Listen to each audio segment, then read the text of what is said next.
역시 전문가의 수준은 다르죠.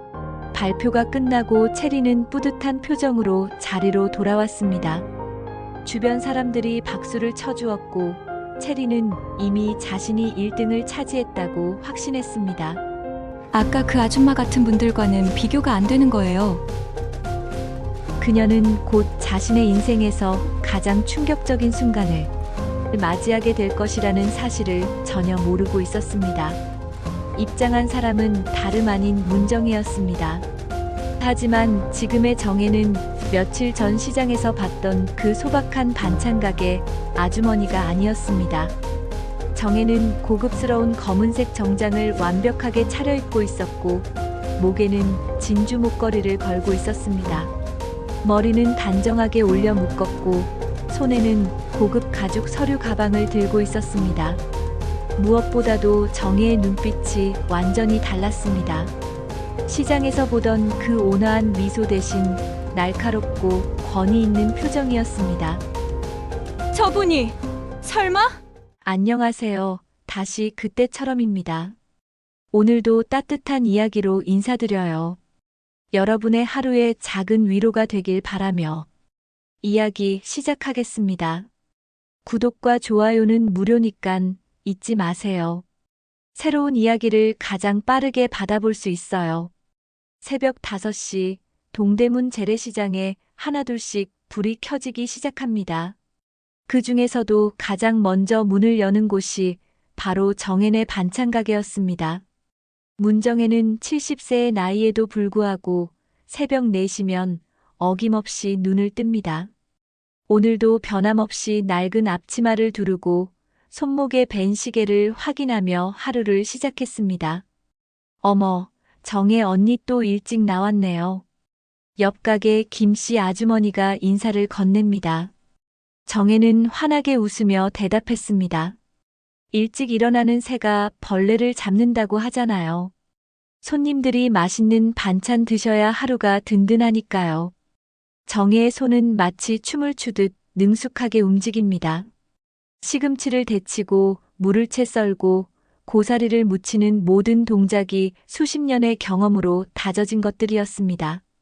하지만 정혜의 눈빛에는 단순한 시장 상인과는 다른 무언가가 있었습니다. 마치 세상의 모든 것을 꿰뚫고 있는 듯한 깊고 예리한 시선이었죠. 정혜 언니, 오늘도 나물 반찬이 예술이네요. 어떻게 매번 이렇게 똑같은 맛이 나와요? 단골 손님이 감탄하며 물었습니다. 정혜는 손을 닦으며 잠시 생각에 잠겼습니다. 음식이라는 게 말이죠. 재료도 중요하지만 마음이 더 중요해요. 누구를 위해 만드는지, 어떤 마음으로 만드는지에 따라 맛이 달라지거든요. 시장이 활기를 띠기 시작하는 오전 시간, 정혜는 늘 그렇듯 손님들과 소소한 인생 이야기를 나눕니다. 요즘 며느리가 직장 때문에 스트레스 받아서 걱정이에요. 우리 아들이 취업 준비하는데 맨날 떨어져서 속상해 죽겠어요. 정혜는 이런 이야기들을 그냥 흘려듣지 않습니다. 진심으로 귀 기울이고 때로는 따뜻한 조언을 건네기도 했습니다. 인생이라는 게 반찬 무치는 것과 비슷해요. 너무 센 불에 급하게 하면 타버리고 너무 약한 불에 오래 하면 맛이 없어져요. 적당한 불에 정성스럽게, 그게 비결이죠. 정혜의 말에는 단순한 요리 이야기가 아닌 깊은 인생의 지혜가 담겨 있었습니다. 오전 10시경, 평소와는 전혀 다른 손님들이 시장에 나타났습니다. 검은색 고급 승용차 2대가 시장 입구에 멈춰서더니 정장을 차려입은 젊은 여성과 몇 명의 수행원들이 내렸습니다. 시장 상인들이 하나둘씩 고개를 돌려 바라볼 정도로 눈에 띄는 일행이었습니다. 그 중심에 서 있는 사람은 이채린, 44살의 젊은 요식업계 거물이었습니다. 체리는 전국적으로 유명한 프랜차이즈 레스토랑 체인 한식명가의 대표이자 최근 전통 음식을 현대적으로 재해석한 고급 브랜드로 큰 성공을 거둔 인물이었습니다. 그녀의 레스토랑은 서울 강남과 청담동의 프리미엄 상권에 자리 잡고 있었고 한 끼 식사 비용이 10만 원을 넘는 곳들이었습니다. 여기가 그 유명한 재래시장이라는 곳인가요? 체리는 코를 찌푸리며 주변을 둘러봤습니다. 그녀가 착용한 샤넬 재킷과 에르메스 가방은 이곳의 분위기와 전혀 어울리지 않았습니다. 공기도 텁텁하고 냄새도 너무 심하네요. 정말 이런 곳에서 뭘 배우라는 건지 모르겠어요. 체린 일행은 문화재단의 전통음식 지원 사업 심사를 앞두고 형식적인 시장 탐방을 나온 것이었습니다. 사업계획서에 전통시장 현장 조사 및 학습이라는 항목이 있어서 어쩔 수 없이 온 것이었죠. 하지만 체린의 태도는 진정한 학습보다는 의무적인 일정을 빨리 소화하려는 것에 가까웠습니다.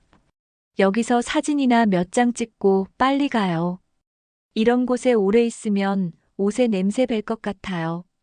오늘 오후에 중요한 미팅이 있는데 말이에요. 체리는 수행원에게 불만스럽게 말했습니다. 체리는 정혜의 반찬가게 앞에 멈춰 섰습니다. 아, 여기 반찬가게네요. 전통음식 사업계획서에 넣을 사진 찍기 딱 좋겠어요. 진짜 전통적인 분위기니까요. 체리는 정혜를 마치 박물관의 전시물처럼 여기며 사진을 찍기 시작했습니다. 정혜는 조용히 자신의 일을 계속하며 그들을 지켜보고 있었습니다.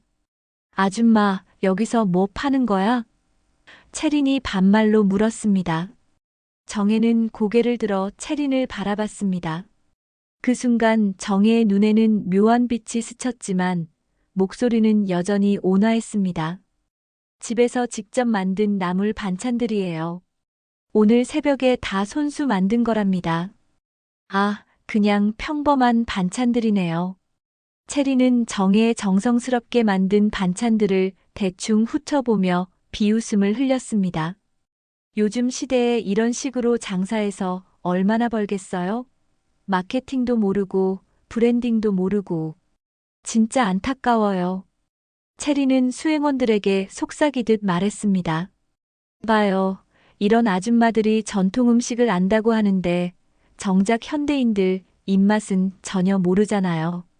저희처럼 전문적으로 공부하고 연구한 사람들과는 차원이 다른 거죠.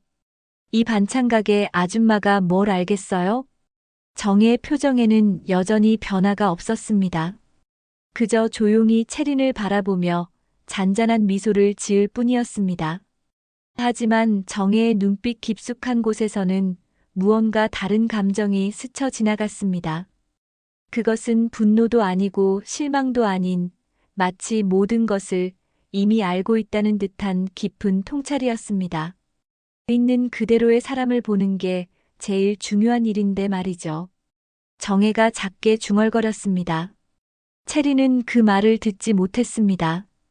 이미 다른 곳으로 시선을 돌리며 빨리 이 지저분한 곳을 벗어나고 싶어 했으니까요. 체린 일행이 사라진 후에도 정혜는 오랫동안 그들이 사라진 방향을 바라보고 있었습니다. 그리고는 다시 자신의 일로 돌아가 물을 썰기 시작했습니다. 하지만 이상하게도 정혜의 마음 한편에는 체린에 대한 묘한 기대감 같은 것이 생겨나고 있었습니다. 그날 오후 정혜는 평소보다 일찍 가게 문을 닫았습니다. 그리고는 뒤편 작은 방으로 들어가 옷장을 열었습니다. 그곳에는 시장 아주머니와는 전혀 어울리지 않는 고급 정장들이 걸려 있었습니다. 정혜는 검은색 정장을 꺼내 입고 거울 앞에서 머리를 단정히 빗었습니다. 거울 속 정혜의 모습은 완전히 달랐습니다. 최근 한울문화재단에서 중요한 행사를 준비하고 있었습니다. 이틀 후 서울 중구에 위치한 한울문화재단 본관은 평소보다 더욱 분주한 모습이었습니다. 오늘은 올해 가장 큰 규모의 전통문화 지원 사업 발표회가 열리는 날이었기 때문입니다. 전국에서 내로라 하는 요식업계 인사들과 문화계 관계자들이 모여들었고 로비는 화려한 옷차림의 사람들로 가득했습니다. 이채리는 오전 9시에 재단 건물에 도착했습니다. 그녀는 이날을 위해 특별히 디자이너 드레스를 주문 제작했고 목에는 다이아몬드 목걸이를 걸고 있었습니다. 체린의 등장만으로도 로비에 있던 사람들의 시선이 집중되었습니다. 역시 한식명가 대표답네요. 저번에 텔레비전에서 봤는데 실물이 더 화려하네요. 사람들의 속삭임이 들려왔습니다. 체린 씨, 오늘 발표 준비는 다 되셨죠? 같은 업계 관계자가 다가와 인사를 건넸습니다. 체린은 자신만만한 표정으로 대답했습니다. 당연하죠. 저희가 준비한 프로젝트는 정말 혁신적이에요. 전통과 현대를 완벽하게 결합한 작품이거든요. 체리는 엘리베이터를 타고 10층 대회의실로 향했습니다. 대회의실은 이미 각 기업과 단체의 관계자들로 거의 가득 차 있었습니다. 체리는 가장 앞줄 가운데 자리에 앉았습니다. 그녀는 주변을 둘러보며 경쟁자들을 훑어봤습니다. 이 정도 수준이면 제가 1등은 확실하겠네요. 대기실에서 잠시 쉬는 동안 체리는 다른 참가자들과 이야기를 나누었습니다. 그 과정에서 그녀의 거만한 성격이 더욱 두드러졌습니다. 요즘 전통 음식 사업이 뜬다고 해서 아무나 다 뛰어드는 것 같아요. 하지만 진짜 실력 있는 사람과 그냥 흉내만 내는 사람은 확실히 구분되죠. 한 참가자가 조심스럽게 물었습니다. 체린 대표님은 전통 음식을 어떻게 공부하셨어요? 체린은 우쭐해하며 대답했습니다. 저는 프랑스 요리학교에서 정식으로 공부했어요. 그리고 일본에서 미슐랭 스타 레스토랑에서 실무 경험도 했고요. 체계적으로 배운 거와 그냥 감으로 하는 거는 차원이 달라요. 그때 체리는 구석에 앉아있는 한 노인을 발견했습니다. 그 사람은 다름 아닌 문정이었습니다. 정혜는 단정한 검은색 정장을 입고 있었지만 체린의 눈에는 여전히 그냥 촌스러운 노인으로만 보였습니다. 더군다나 며칠 전 시장에서 봤던 그 반찬 가게 아주머니와 묘하게 비슷해 보였습니다. 어머, 저분 어디서 본 것 같은데요? 체린이 옆 사람에게 속삭였습니다. 아, 혹시 며칠 전에 시장 갔을 때 봤던 그 반찬 가게 아줌마 아닌가요? 어떻게 여기까지 오셨을까요? 구경하러 오신 건가요? 체리는 더욱 큰 소리로 말했습니다. 정말 요즘은 이런 곳까지 아무나 들어올 수 있나 봐요. 보안도 허술하네요. 주변 사람들이 체린의 말을 듣고 정혜를 쳐다봤습니다. 하지만 정혜는 전혀 동요하지 않고 조용히 자료를 정리하고 있었습니다. 저기 계신 분 혹시 국 끓이다가 나오신 건 아니죠? 여기서 나는 냄새가 좀 이상한데요. 체린의 말에 몇몇 사람들이 웃음을 터뜨렸습니다. 아줌마도 심사받으러 오셨나 봐요. 요즘은 정말 누구나 도전하는 시대네요. 정혜는 여전히 미소를 지을 뿐이었습니다. 하지만 그 미소 뒤에는 무언가 다른 것이 숨어 있었습니다. 정혜는 조용히 자리에서 일어나 대회의실 뒤편으로 이동했습니다. 체리는 그 모습을 보며 더욱 우쭐해했습니다. 봐요, 분위기 파악하고 가시네요. 역시 여기는 아무나 올 곳이 아니에요. 체리는 정혜를 비웃듯 쳐다보며 문화재단 접수처에 몇 가지 자료와 참가 신청서를 제출한 뒤 자리를 떠났습니다. 며칠 뒤 아침, 문화재단에서 심사 발표가 있는 날이었습니다. 1차 심사 발표 전에 각자 발표를 연습하는 시간을 갖게 되었습니다. 각 기업과 단체의 대표들이 차례로 나와서 자신들의 프로젝트를 소개했습니다. 체린의 차례가 되자 그녀는 당당하게 무대에 올라갔습니다. 안녕하세요. 한식명가 대표 이채린입니다. 오늘 여러분께 정말 혁신적인 프로젝트를 소개해드리겠습니다. 체린의 발표는 화려했습니다. 최신 기술을 활용한 프레젠테이션과 함께 자신의 레스토랑 성공 사례들을 자랑스럽게 늘어놓았습니다. 저희는 전통 음식을 단순히 재현하는 것이 아니라 현대인의 취향에 맞게 업그레이드하는 것입니다. 이것이 바로 진정한 전통의 계승이라고 생각합니다. 발표가 끝나고 체리는 뿌듯한 표정으로 자리로 돌아왔습니다. 주변 사람들이 박수를 쳐주었고 체리는 이미 자신이 1등을 차지했다고 확신했습니다. 역시 전문가의 수준은 다르죠. 아까 그 아줌마 같은 분들과는 비교가 안 되는 거예요. 하지만 체린이 모르는 사실이 있었습니다. 그 순간 대회의실 뒤편에서는 한울문화재단의 직원들이 분주하게 움직이고 있었습니다. 곧 심사위원들이 입장할 예정이었기 때문입니다. 그리고 그 심사위원 중에는 체린이 상상도 못할 인물이 포함되어 있었습니다. 심사위원분들이 곧 입장하실 예정입니다. 사회자의 안내가 들려왔습니다. 체린은 긴장한 듯 옷매를 다듬었습니다. 드디어 제 실력을 인정받을 시간이 왔네요. 체린은 마음속으로 이미 승리를 확신하고 있었습니다. 대회의실의 분위기가 숙연해졌습니다. 모든 사람들이 심사위원들의 입장을 기다리고 있었습니다. 체린 역시 마찬가지였습니다. 하지만 그녀는 곧 자신의 인생에서 가장 충격적인 순간을 맞이하게 될 것이라는 사실을 전혀 모르고 있었습니다. 심사위원분들께서 입장하십니다. 사회자의 목소리가 대회의실 전체에 울려 퍼졌습니다. 체린을 비롯한 모든 참가자들이 일제히 일어나 박수를 쳤습니다. 대회의실 뒤편 문이 열리며 심사위원들이 하나둘씩 입장하기 시작했습니다. 첫 번째로 들어온 심사위원은 한국요리학회 회장이었습니다. 두 번째는 유명 요리 프로그램의 셰프였습니다. 체리는 긴장한 듯 손을 꼭 쥐고 심사위원들을 바라봤습니다. 역시 쟁쟁한 분들이네요. 하지만 저라면 충분히 좋은 평가를 받을 수 있을 거예요. 세 번째 심사위원이 입장했습니다. 그 순간 체린의 얼굴에서 미소가 사라졌습니다. 아니, 정확히 말하면 얼굴이 새하얘졌습니다. 입장한 사람은 다름 아닌 문정이었습니다. 하지만 지금의 정혜는 며칠 전 시장에서 봤던 그 소박한 반찬 가게 아주머니가 아니었습니다. 정혜는 고급스러운 검은색 정장을 완벽하게 차려입고 있었고 목에는 진주 목걸이를 걸고 있었습니다. 머리는 단정하게 올려 묶었고 손에는 고급 가죽 서류 가방을 들고 있었습니다. 무엇보다도 정혜의 눈빛이 완전히 달랐습니다.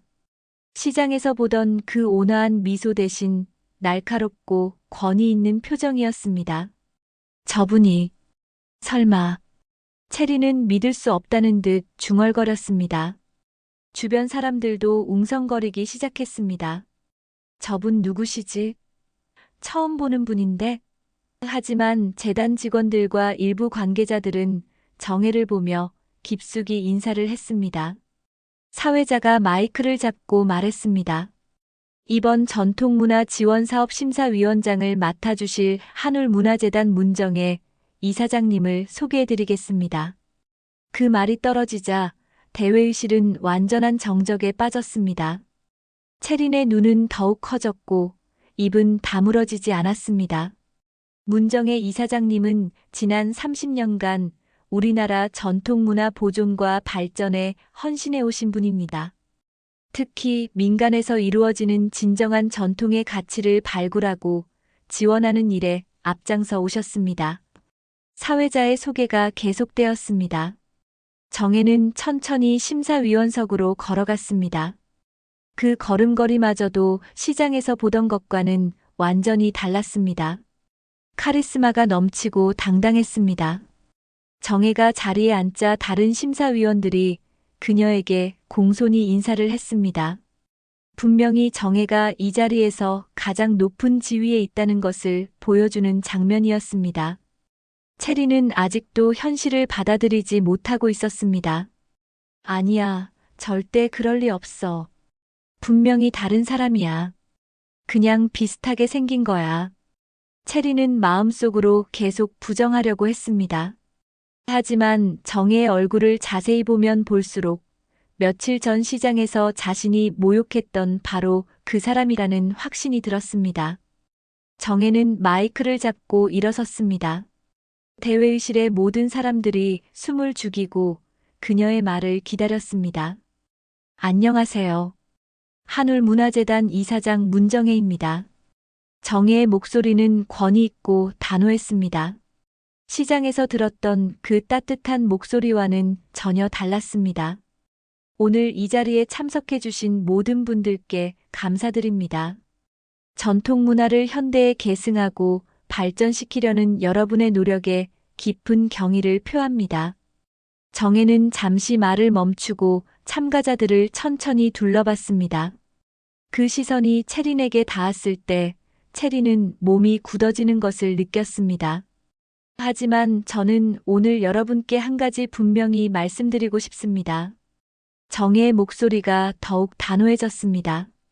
진정한 전통이란 화려한 포장지에 쌓인 선물이 아닙니다. 그것은 바로 우리 어머니들의 손끝에서, 시장 골목에서, 평범한 일상에서 시작되는 것입니다. 채린의 얼굴이 더욱 창백해졌습니다. 정혜의 말이 마치 자신을 향한 것 같았기 때문입니다. 전통이란 비싸고 고급스러운 레스토랑에서만 찾을 수 있는 것이 아닙니다. 그것은 매일 새벽에 일어나 정성스럽게 반찬을 무치는 평범한 사람들의 마음에서 나오는 것입니다. 정혜는 계속해서 말했습니다. 오늘 심사를 진행하면서 저는 겉모습이 아닌 진정한 마음을 보려고 합니다. 화려한 프레젠테이션보다는 진실한 정신을, 비싼 재료보다는 정성 어린 손길을 더 중요하게 여길 것입니다. 대회의실에 있던 모든 사람들이 정혜의 말에 집중하고 있었습니다. 하지만 채린만은 다른 생각에 빠져 있었습니다. 며칠 전 자신이 정혜에게 했던 말들이 머릿속에서 계속 맴돌았습니다. 이 반찬 가게 아줌마가 뭘 알겠어요? 국 끓이다 나온 냄새야. 그 모든 모욕적인 말들이 이제는 부메랑이 되어 자신에게 돌아오고 있었습니다. 그럼 이제 본격적인 심사를 시작하겠습니다. 정혜가 자리에 앉으며 말했습니다. 다른 심사위원들도 함께 앉았습니다. 채린은 손이 떨리는 것을 느꼈습니다. 이제 자신의 프로젝트가 바로 그 사람에 의해 평가받게 될 것이라는 생각에 극도의 불안감이 밀려왔습니다.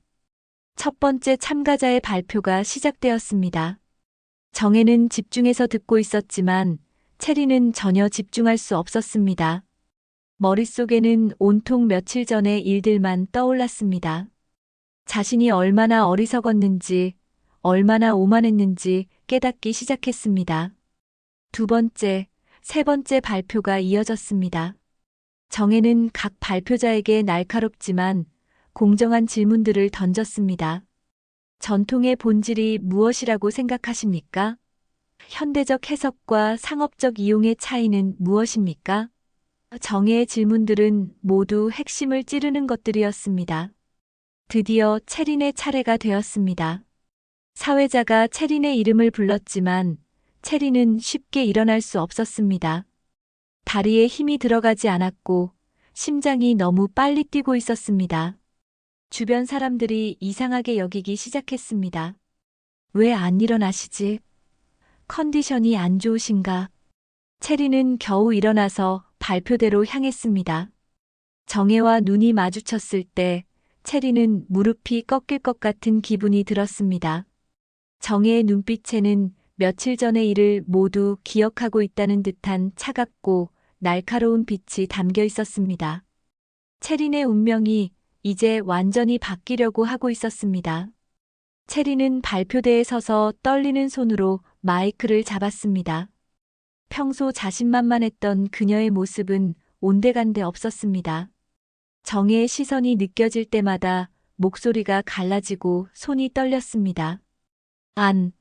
안녕하세요. 한식명가 대표 이채린입니다. 발표는 계속되었지만 채린의 마음은 이미 다른 곳에 가 있었습니다.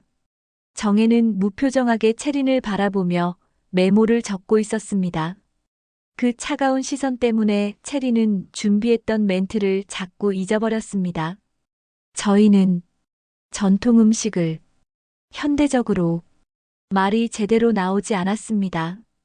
발표가 끝나고 채린이 자리로 돌아왔을 때 그녀의 얼굴은 이미 패배감으로 가득했습니다.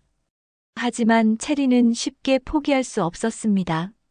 자신의 사업과 명성이 걸린 문제였으니까요. 아직 끝난 게 아니야. 뭔가 방법이 있을 거야. 심사가 끝나고 참가자들이 하나둘씩 자리를 떠났지만 채린은 건물을 나서지 않았습니다. 대신 화장실에 숨어서 급하게 전화를 걸기 시작했습니다. 여보세요, 김 국장님? 저 채린이에요. 혹시 문화재단 쪽에 아는 분 계세요? 채린은 자신이 알고 있는 모든 인맥을 동원하기 시작했습니다.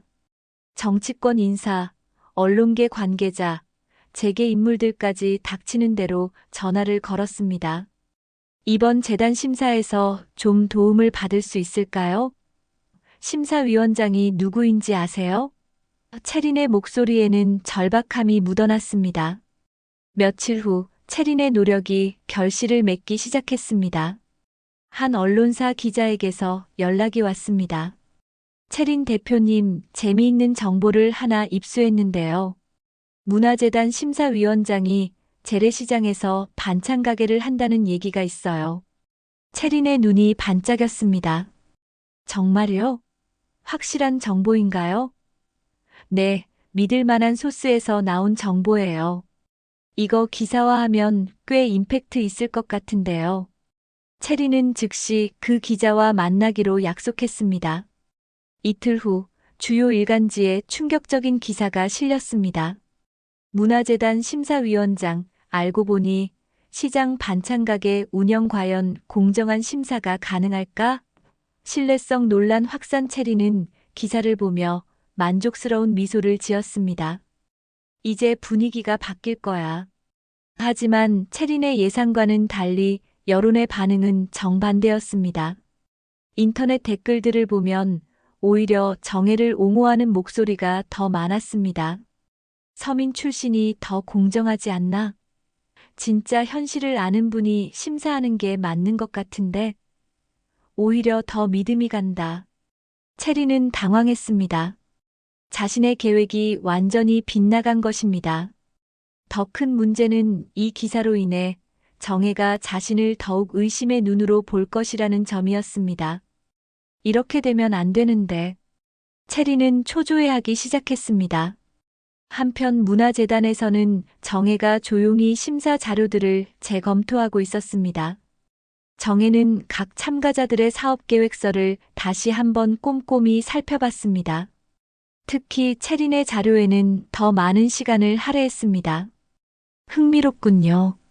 정혜는 작은 미소를 지으며 중얼거렸습니다.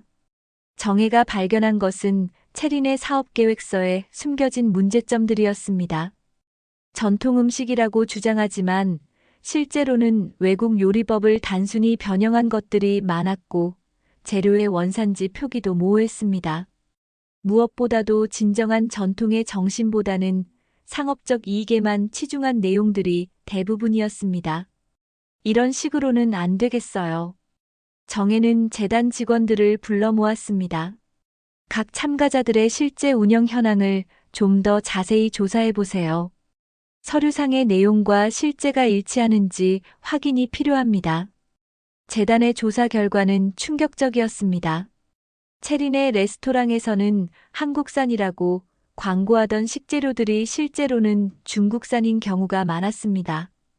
또한 하청업체에 대한 갑질 문제도 여러 건 제기되어 있었습니다. 이런 문제들이 왜 지금까지 묻혀 있었던 건가요? 정혜는 차갑게 물었습니다.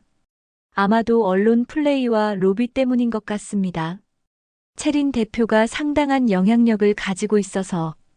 직원의 보고를 들은 정혜의 표정이 더욱 단호해졌습니다. 그렇다면 더욱 정확한 조사가 필요하겠네요. 며칠 후 채린의 사무실로 한 통의 전화가 걸려왔습니다. 채린 대표님, 큰일 났어요. 식품의약품안전처에서 저희 레스토랑 조사 나온대요. 뭐라고요? 갑자기 왜? 채린의 목소리가 떨렸습니다. 원산지 허위 표기 의혹 때문이래요. 그리고 하청업체 직원들이 갑질 문제로 집단 고발을 했대요. 체리는 전화기를 떨어뜨릴 뻔했습니다. 이런 일이 동시에 일어날 리가 없는데 분명히 누군가 의도적으로. 체린의 머릿속에는 한 사람의 얼굴이 떠올랐습니다. 바로 문정혜였습니다. 설마 정말로 그분이? 체리는 등골이 오싹해지는 것을 느꼈습니다. 자신이 건드린 상대가 생각보다 훨씬 강력한 사람이라는 것을 이제야 깨닫기 시작했습니다. 그날 저녁 뉴스에서는 체린의 레스토랑 체인에 대한 충격적인 보도가 나왔습니다. 유명 한식 프랜차이즈, 원산지, 허위 표기 적발 전통 음식 브랜드의 민낯, 하청업체 갑질까지 체린은 텔레비전 화면을 멍하니 바라볼 수밖에 없었습니다. 더 큰 충격은 다음 날 아침이었습니다. 문화재단에서 공식 발표가 나온 것입니다. 이번 지원사업 심사에서 부정 청탁 시도가 발견되어 해당 업체는 심사에서 제외됩니다. 체린의 이름이 명시되어 있었습니다. 체린은 모든 것이 무너져 내리는 것을 느꼈습니다. 사업도 명성도 그동안 쌓아온 모든 것들이 하루아침에 사라지고 있었습니다. 그리고 그 모든 일의 중심에는 자신이 우습게 봤던 그 시장 아주머니가 있었습니다. 체린의 몰락은 생각보다 빠르게 진행되었습니다. 원산지 허위 표기 사건이 터진 지 일주일 만에 식품의약품안전처는 체린의 주요 매장 3곳에 대해 영업정지 처분을 내렸습니다. 한식명가 강남점, 청담점, 압구정점 즉시 영업정지 뉴스 헤드라인을 본 체린은 주저앉고 말았습니다. 더 큰 타격은 하청업체 직원들의 집단 고발이었습니다. 그동안 체린이 얼마나 갑질을 일삼았는지가 적나라하게 드러났습니다. 월급 체불은 기본이고 인격 모독적인 발언도 일상이었어요. 명절 때 반찬 납품하라고 하면서 돈은 반도 안 줬어요. 피해자들의 증언이 언론을 통해 쏟아져 나왔습니다. 체린은 급하게 변호사를 찾아갔습니다. 이 상황을 어떻게든 수습할 방법이 없을까요? 하지만 변호사의 대답은 냉정했습니다. 솔직히 말씀드리면 상당히 어려운 상황입니다. 증거들이 너무 많이 나와 있어서요. 그럼 문화재단 쪽은 어떻게 해야 하나요? 혹시 재심사라도. 체린의 목소리에는 절망감이 묻어났습니다. 변호사는 고개를 저었습니다. 재단에서 이미 공식 발표를 했잖아요. 부정 청탁 시도까지 드러난 상황에서는 복귀가 거의 불가능합니다. 한편 재단에서는 정혜가 조용히 서류들을 정리하고 있었습니다. 체린에 대한 모든 조사가 끝난 상황이었습니다. 정혜는 창밖을 바라보며 깊은 한숨을 쉬었습니다. 참 안타까운 일이네요. 옆에 있던 직원이 물었습니다. 이사장님, 혹시 체린 대표를 개인적으로 아시는 건가요?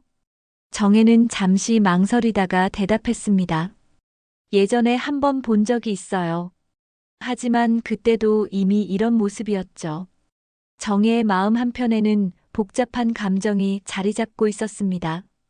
분명 체린의 행동은 용서할 수 없는 것들이었지만 동시에 안타까운 마음도 들었습니다. 체린의 위기는 거기서 끝나지 않았습니다. 며칠 후 더 큰 폭탄이 터졌습니다. 체린의 레스토랑 체인에서 일했던 전 직원이 내부 고발을 한 것입니다. 체린 대표가 직접 지시해서 중국산 재료를 한국산으로 둔갑시켰어요. 심지어 서류까지 조작했습니다. 내부 고발자는 더욱 충격적인 사실을 폭로했습니다. 체린 대표는 문화재단 심사에서도 부정한 방법을 쓰려고 했어요. 여러 정치인들과 언론인들에게 로비를 했고 심사위원장을 깎아내리려는 언론 플레이도 직접 지시했습니다. 이 폭로가 나간 후 체린의 핸드폰은 쉴 새 없이 울렸습니다. 하지만 도움을 요청하는 전화가 아니라 질책하는 전화들이었습니다. 체린 씨, 우리까지 곤란하게 만들 생각이에요? 앞으로는 연락하지 마세요. 그동안 자신을 떠받들던 사람들이 하나둘씩 등을 돌리기 시작했습니다. 체린의 회사 주가는 연일 폭락했습니다.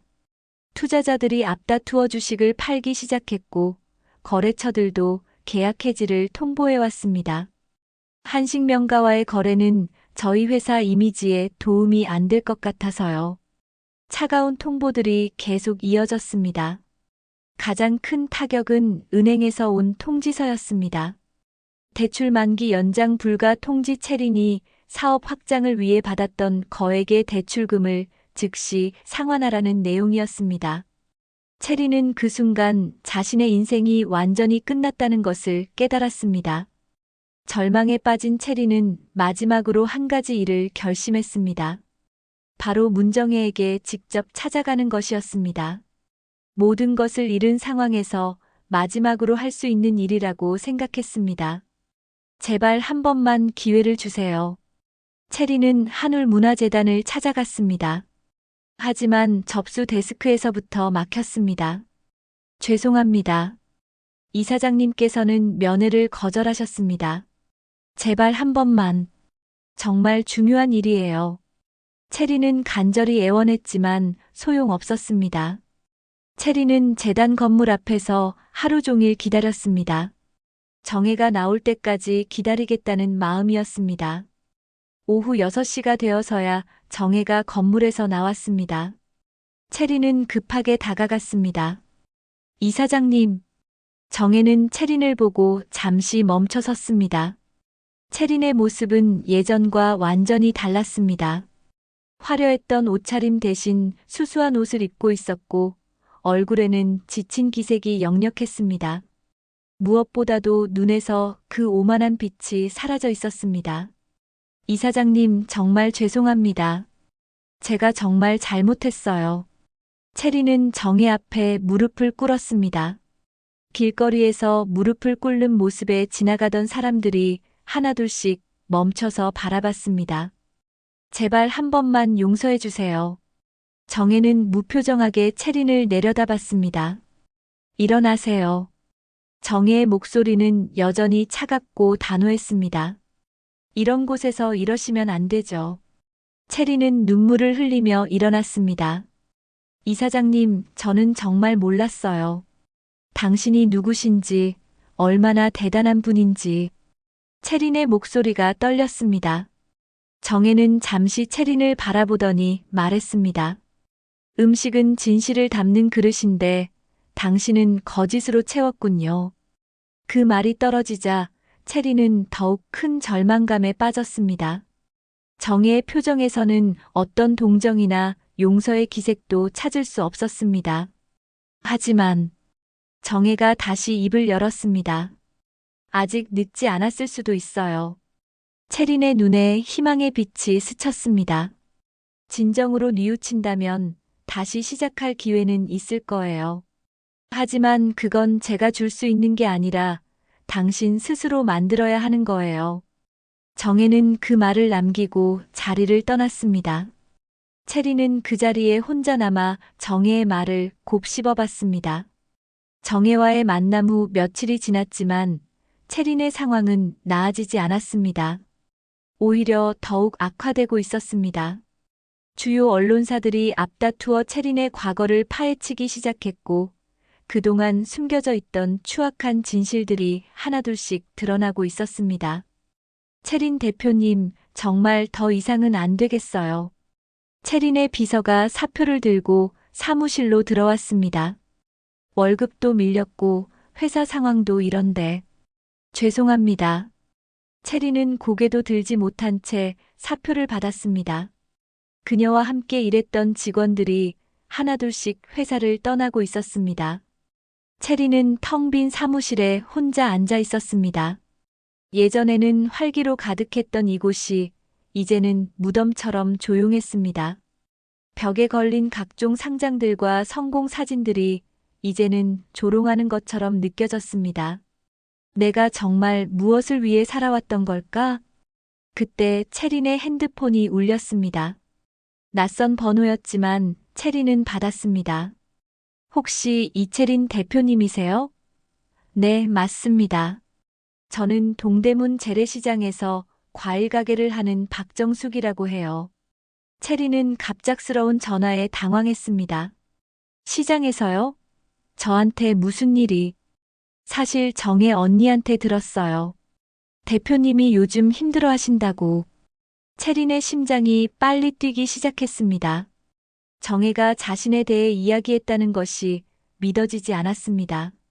정혜 언니가 그러는데 대표님이 진짜 음식에 대해 배우고 싶다면 한번 시장에 와보라고 하더라고요. 박정숙의 말에 체리는 말문이 막혔습니다. 하지만 조건이 있대요. 정말 진심이어야 하고 마음을 비우고 와야 한다고요. 체리는 한참 망설였습니다. 지금 상황에서 시장에 간다는 것이 무슨 의미인지 알 수 없었습니다. 하지만 다른 선택의 여지도 없었습니다. 알겠습니다. 언제 가면 될까요? 내일 새벽 5시에 나오세요. 정혜 언니 가게로 바로 오시면 돼요. 그날 밤 체리는 잠을 이룰 수 없었습니다. 정혜가 왜 자신에게 기회를 주려는 건지, 무엇을 요구하는 건지 알 수 없었습니다. 하지만 지금으로서는 이것이 유일한 희망이었습니다. 새벽 4시 체리는 일어나서 가장 수수한 옷을 골라 입었습니다. 동대문 재래시장에 도착한 체리는 예전과는 완전히 다른 마음으로 그곳을 바라봤습니다. 몇 주 전에는 지저분하고 냄새나는 곳이라고 생각했던 이곳이 지금은 그냥 평범한 사람들의 살터로 보였습니다. 정혜의 반찬 가게 앞에 서니 가슴이 두근거렸습니다. 어서 오세요. 정혜는 이미 반찬을 만들고 있었습니다. 체린을 보고도 특별한 반응은 보이지 않았습니다. 앞치마 입고 이리 와요. 정혜가 건넨 낡은 앞치마를 보며 체리는 잠시 망설였습니다. 하지만 이내 받아서 목에 걸었습니다. 일단 무부터 씻어보세요. 정혜의 지시에 따라 체리는 물을 씻기 시작했습니다. 하지만 평생 이런 일을 해본 적이 없던 체린에게는 쉽지 않은 일이었습니다. 물이 여기저기 튀고 문은 제대로 씻어지지 않았습니다. 그렇게 하면 안 되죠. 정혜가 체린의 손을 잡고 직접 보여줬습니다. 문은 흙을 완전히 제거해야 해요. 그래야 나중에 반찬을 만들 때 깨끗한 맛이 나거든요. 정혜의 손길은 여전히 능숙하고 정확했습니다. 첫날 일을 마치고 나서 체리는 온몸이 쑤셨습니다. 특히 허리와 다리가 아팠습니다. 힘드셨죠? 정혜가 물었습니다. 체리는 고개를 끄덕였습니다. 네, 생각보다 훨씬 힘들어요. 이게 바로 진짜 일이에요. 화려한 프레젠테이션이 아닌 진짜 일 말이죠. 며칠이 지나면서 체리는 점차 시장 생활에 적응해 갔습니다. 물을 씻고 나무를 다듬고 반찬을 포장하는 일들이 처음엔 어색했지만 조금씩 익숙해졌습니다. 하지만 가장 어려운 것은 손님들을 대하는 일이었습니다. 이 나물 어제 만든 거 아니에요? 한 손님이 까다롭게 물었습니다. 체리는 어떻게 대답해야 할지 몰라 당황했습니다. 정혜가 나서서 대답했습니다. 아니에요. 오늘 새벽에 만든 거예요. 한번 드셔보시면 알 거예요. 정혜의 대답은 정중하면서도 확신에 차 있었습니다. 정혜 언니는 어떻게 항상 그렇게 차분하게 대답하세요? 체린이 물었습니다. 정혜는 미소를 지으며 대답했습니다. 손님들도 다 나름의 이유가 있어서 그러는 거예요. 까칠하게 구는 분들도 사실은 좋은 걸 사고 싶어서 그런 경우가 많아요. 일주일이 지나고 체리는 정혜에게 조심스럽게 물어봤습니다. 이사장님, 저는 왜 이런 기회를 주신 건가요? 정혜는 손을 닦으며 생각에 잠겼습니다. 사실 당신을 보면 예전에 제가 생각나요. 체리는 놀란 표정을 지었습니다. 저도 젊었을 때는 오만했어요. 공부 좀 했다고 해외 경험이 있다고 해서 다른 사람들을 우습게 봤죠. 정혜의 고백에 체리는 숨을 죽이고 들었습니다. 하지만 진짜 중요한 것은 사람에 대한 진심이라는 걸 깨달았어요. 그때 저를 깨우쳐준 분이 계셨어요. 정혜의 목소리가 잠시 떨렸습니다. 바로 여기 시장에서 만난 한 할머니였어요. 그분이 제게 진짜 음식이 무엇인지, 진짜 사람이 무엇인지 가르쳐 주셨죠. 체리는 정혜의 이야기에 깊이 빠져들었습니다. 혹시 그분이? 체린이 조심스럽게 물었습니다. 정혜는 고개를 끄덕였습니다. 네, 바로 제 은인이셨어요. 그분 덕분에 제가 지금의 제가 될 수 있었어요. 그때 정혜의 눈에서 눈물이 살짝 스치고 지나갔습니다. 그래서 당신에게도 같은 기회를 주고 싶었어요. 물론 진심으로 변하고 싶다는 마음이 있다면 말이죠. 정혜의 말에 체리는 마음 깊은 곳에서 무언가가 움틈하는 것을 느꼈습니다. 처음으로 진정한 반성과 감사의 마음이 들었습니다. 한 달이 지나고 체리는 완전히 다른 사람이 되어 있었습니다. 매일 새벽 4시에 일어나 시장에 나가는 것이 자연스러워졌고 손에는 굳은 살이 박였습니다. 예전에 화려한 옷차림 대신 수수한 앞치마가 더 편하게 느껴졌습니다. 무엇보다도 사람들을 대하는 마음가짐이 완전히 바뀌었습니다. 체리나, 오늘 시금치 정말 잘 무쳤네.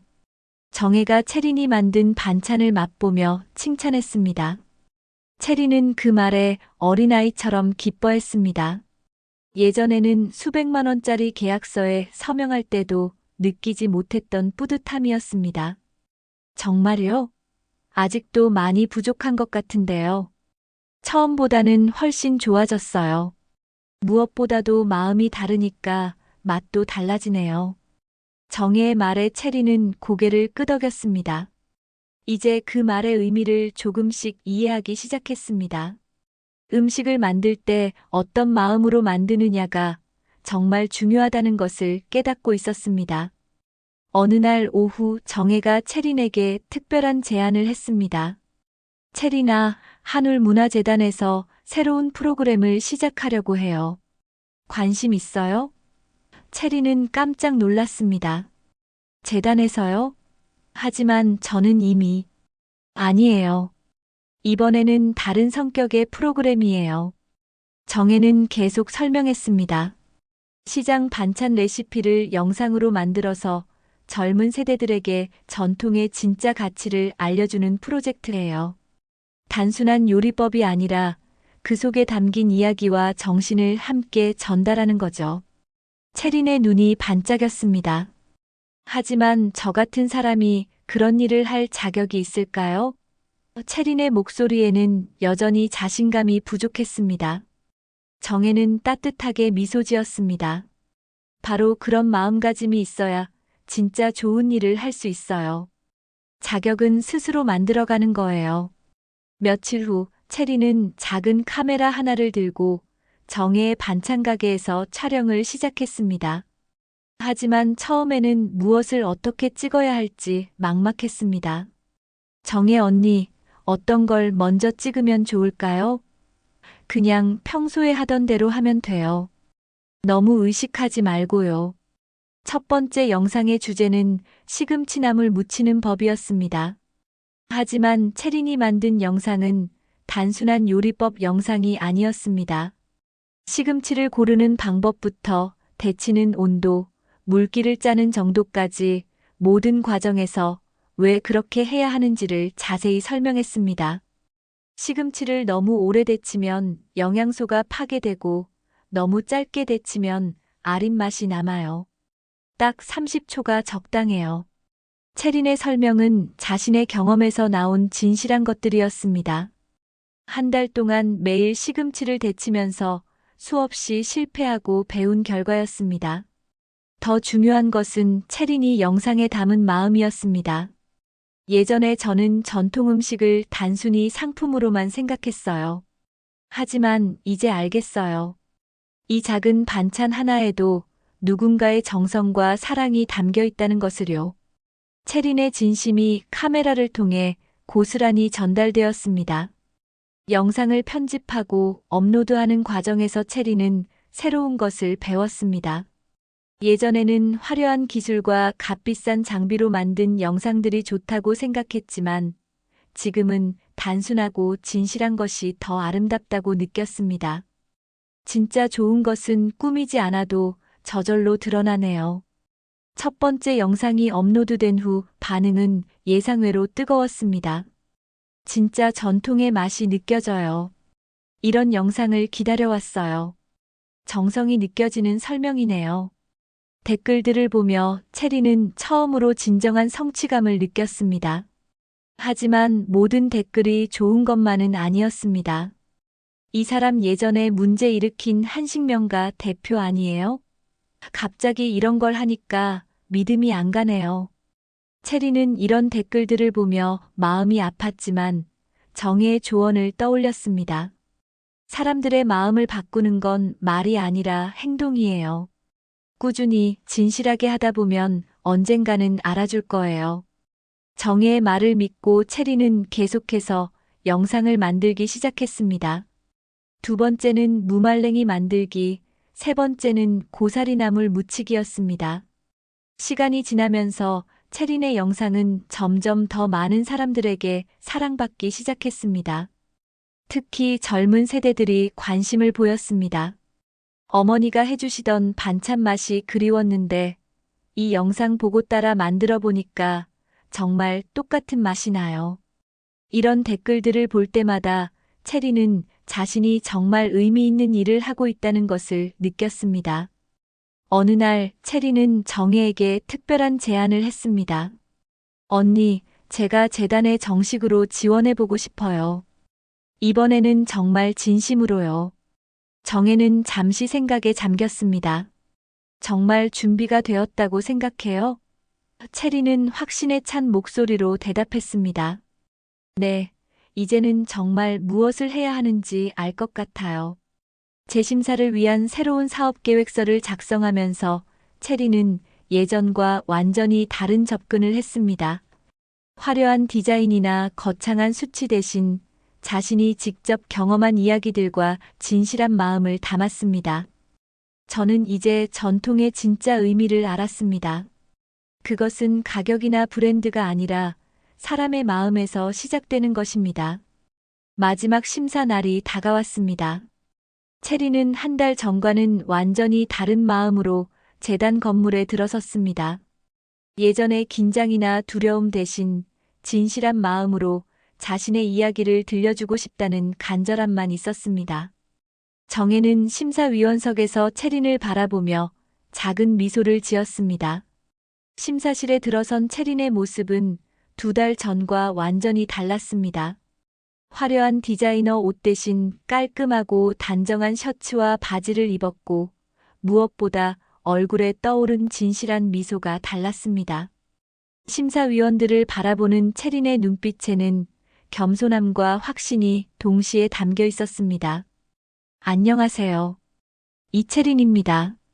체린의 인사는 예전처럼 거창하지 않았지만 진심이 느껴졌습니다. 오늘 저는 화려한 프레젠테이션 대신 진솔한 이야기를 들려드리고 싶습니다. 정혜는 심사위원석에서 체린을 주의 깊게 바라봤습니다. 2달 전 저는 이 자리에서 큰 실수를 했습니다. 전통을 상품으로만 생각했고 사람들의 진심을 외면했습니다. 체린의 목소리에는 진정한 반성이 묻어났습니다. 하지만 지난 2달간 동대문 재래시장에서 진짜 전통이 무엇인지 배웠습니다. 체리는 준비해온 작은 태블릿을 꺼냈습니다. 제가 만든 영상들을 보여드리고 싶습니다. 이것은 제가 시장에서 직접 배우고 경험한 것들을 담은 기록입니다. 첫 번째 영상이 재생되었습니다.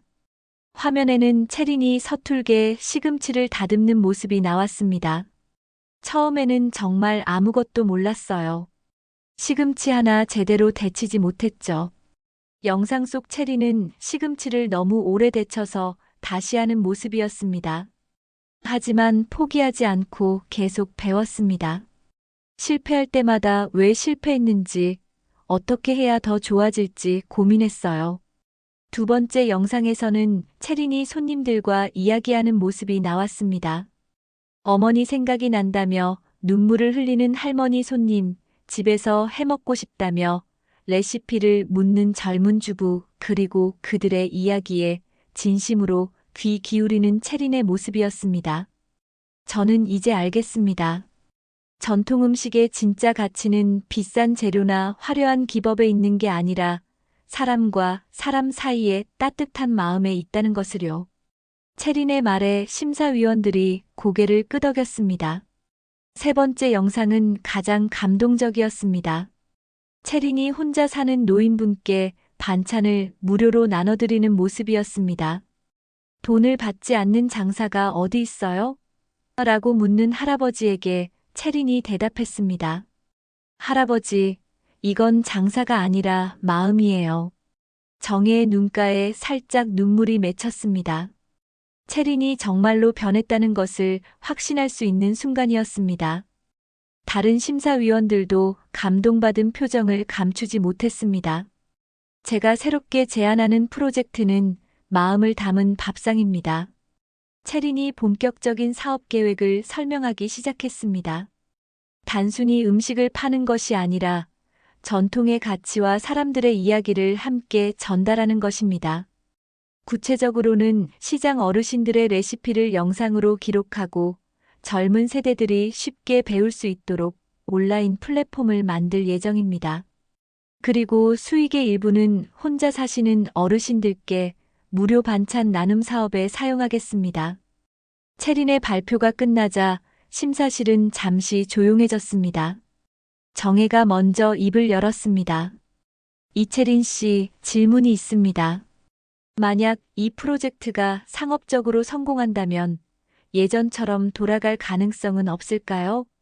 채린은 잠시 생각하더니 확신에 찬 목소리로 대답했습니다. 이사장님, 저는 이미 진짜 성공이 무엇인지 배웠습니다.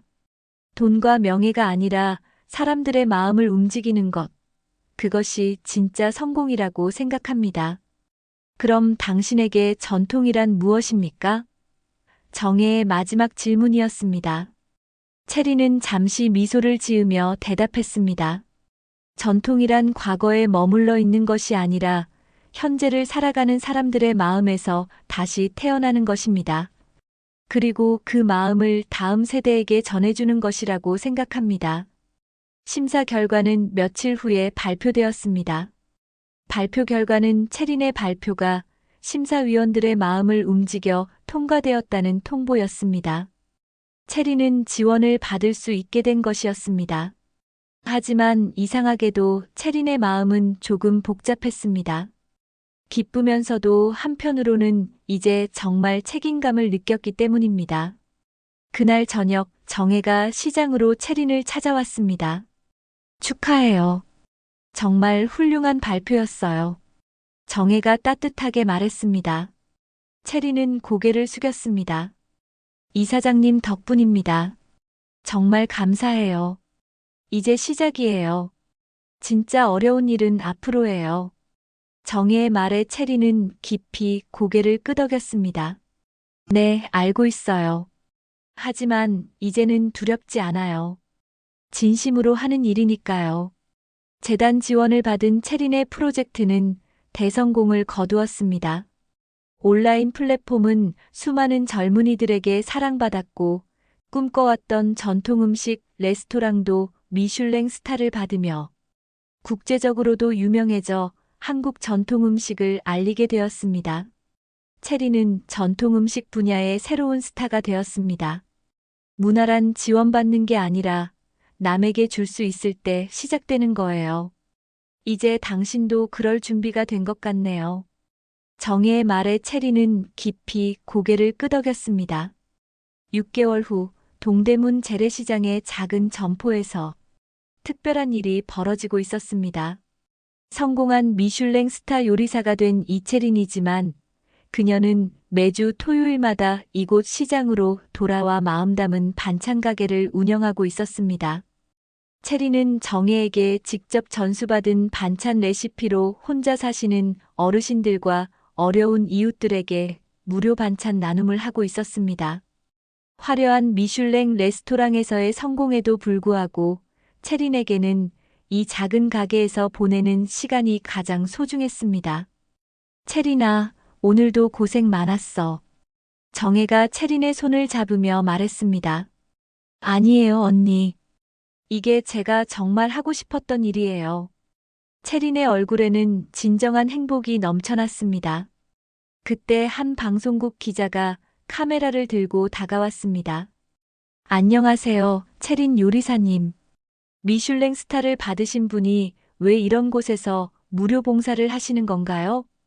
체린은 잠시 손을 멈추고 생각에 잠겼습니다. 전통은 현장에서 배워야 한다는 걸 이제야 깨달았어요. 아무리 높은 곳에 올라가도 뿌리를 잊으면 안 되거든요. 그럼 지금 하시는 일이 더 중요하다고 생각하시는 건가요? 기자가 다시 물었습니다. 체리는 환하게 웃으며 대답했습니다. 이게 뭐 하는 일이냐고요? 지금은 그냥 시장 제자입니다. 이 모습을 지켜보던 정혜는 흐뭇한 미소를 지었습니다. 체린이 정말로 달라졌다는 것을, 진정한 성공의 의미를 깨달았다는 것을 확신할 수 있었습니다. 정혜는 조용히 중얼거렸습니다. 반찬 하나에도 사람 인생이 담기지요. 그러니까 잘 묻혀보세요. 정혜의 말처럼 체리는 이제 진짜 인생의 맛을 알게 되었습니다. 성공이란 높은 곳에 올라가는 것이 아니라 사람들의 마음속에 따뜻한 기억을 남기는 것이라는 걸. 오늘 이야기는 여기까지입니다. 소박한 반찬 하나에도 인생의 맛이 담겨 있듯 오늘 이야기가 여러분 마음에 작은 울림이 되었기를 바랍니다. 좋아요와 구독 잊지 말아주세요. 다음 이야기에서 다시 만나요.